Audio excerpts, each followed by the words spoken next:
Hello, hey sweetie. I asked my darling wife to take a video of me, Mrgrrr, getting ready to go to work. Me and Ernie, I got my lunch packed, I got my backpack, I got my scrubs on. Johnny! Johnny, He wants to eat, Ernie. Johnny.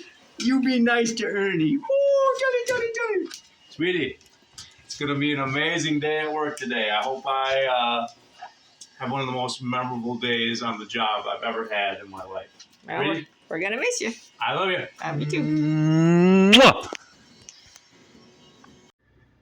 It's 9:03 a.m. on 101 WIXX. So Huggy and Natalie and Corey are done for the day. So it's time for me to put on my theme music and get ready to do some good work today.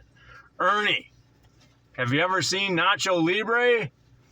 Can't say that I have, Mrgrrr. Well, I have seen it 1,888 times. It might be time for 1,889 with you, good sir. How are your nerves today? I'm still feeling a little bit anxious, Mrgrrr. You look like you're doing great, Ernie. We got some stuff to do. I got a lunch pack today for work. That is a lot of cabbage, Ernie. That's a lot of clams. We got to get stuff done today. All right, I'm braving the roundabouts with the dashboard cam here in Neenah, Wisconsin. Listen to some Nacho Libre. I'm headed on my way to the Orange Bank with a lunchbox full of $2 bills, trying to make the world a better place. We'll see how that goes.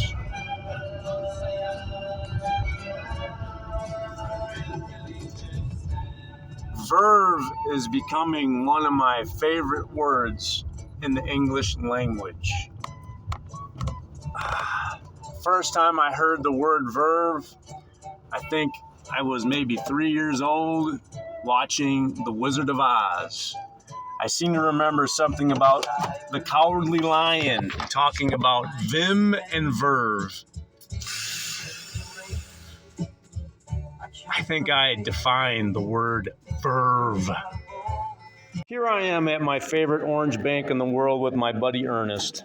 And there's a gentleman about 4 feet to the left of me whose name is Ernest. So it makes me feel like I'm in the right place at the right time doing everything that I'm supposed to be doing today.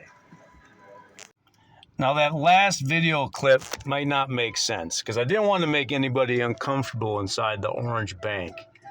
But basically, I rolled up with my big, huge sack of $2 bills in my Tom Brady lunchbox. And the gentleman walked up to the cashier to the next to me, to my left. And his name was Ernest. Just like me, Mrgrrr. Yes, Ernie, that's kind of the point. It's like, I don't know how many names there are in the English language, probably 50,000. What are the odds, Ernest, that the gentleman that came next to me today has the same name you did? About 1 in 50,000, Mrgrrr? Yes, about 1 in 50,000, Mr. Ernest. It's kind of like a little miracle if you think about it, Mrgrrr. I couldn't have said it better myself, Ernest. Don't know if I'll be able to read this sign on the camera when I watch this video and edit it today, but that sign right there says United States Postal Service now hiring. Apply now. That might be the sign of destiny right there. My dad served in the military, then he worked in a factory his whole life, pretty much, to provide a life for my brother, my sister, and myself. And then his retirement job was working at the post office, and he just loved it. I got a feeling the same might hold true for me, because there is nobody in America that has used the United States Postal Service more than me. If I had a nickel for every stamp that I've purchased, well, I could probably buy 3 stamps, because stamps are expensive now. But that's okay, because you know what? Mailmen deserve what they get as far as paychecks go. 99% plus efficiency and accuracy. I wish I could say Mrgrrr had those types of percentages. But maybe I will. I'm going to have to look into becoming a United States postal worker. All right, Ernie is still a little bit shell-shocked for all that I've been putting him through, so I'm giving him the day off today as far as being my proofreader. Ernie, you just hang in there, buddy. But anyway, I have volume 2 to Patch Adams, and I'm going to do a little proofread here before I send it out into the world via the postal system. Happy belated birthday, my young friend. My guess is you will be up to your clown nose in cards and well wishes, so I'm going to write in my little notebook on your birthday to celebrate with you in spirit. My guess is that your beloved Gesundheit Institute has a library. My beloved just had another book published, and it is a very good read for kids and kids at heart. This is my sweetie's book. I'm very proud. I'm very proud. So, if it can find its way to a shelf in the Institute, it would be a big, big honor. Not much has changed for me. I am on administrative leave again. This time, it probably involves trying to get a doctor's order to let a kid ride a scooter outside in the courtyard. You know, same old, same old. My boss, David, told me, you need to stop giving these kids hope.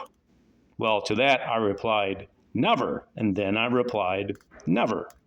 So that might be my job, but that is okay. Change can be the most unexpected gift that can be handed to you. I saw your birthday podcast, and your views of how the field of medicine has turned into a greedy, corrupt business is so true. I hope my last gasps at my hospital get heard by someone that has not given up on hope. When my early retirement comes, I plan on making sure to check in on you more often. I only hope I can be as busy as you when I'm 79. I'm trying to catch up to you, but that's not going so well. I want to thank you for the handwritten letter you sent me. It is a treasure and inspires me each time I see the envelope. I'm trying to find out how to buy a patch mug. Happy, funny, loving, cooperative, creative, and thoughtful. Don't give me any hints. I am old and technology is a mystery to me. I wish I could say I was all 6 of your virtues, but that cooperative, Mrgrrr needs work on that one.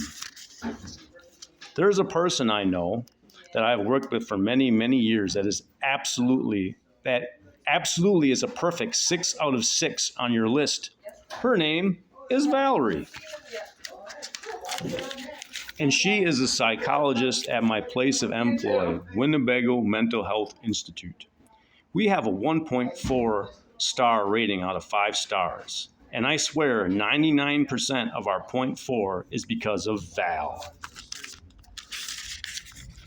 I'm going to send you a self-addressed stamped envelope with Valerie's work address upon it. Instead of writing me back, I humbly ask you to write her a note. Recently, she wrote me a note saying I was her North Star. After reading that, I knew everything is going to be okay.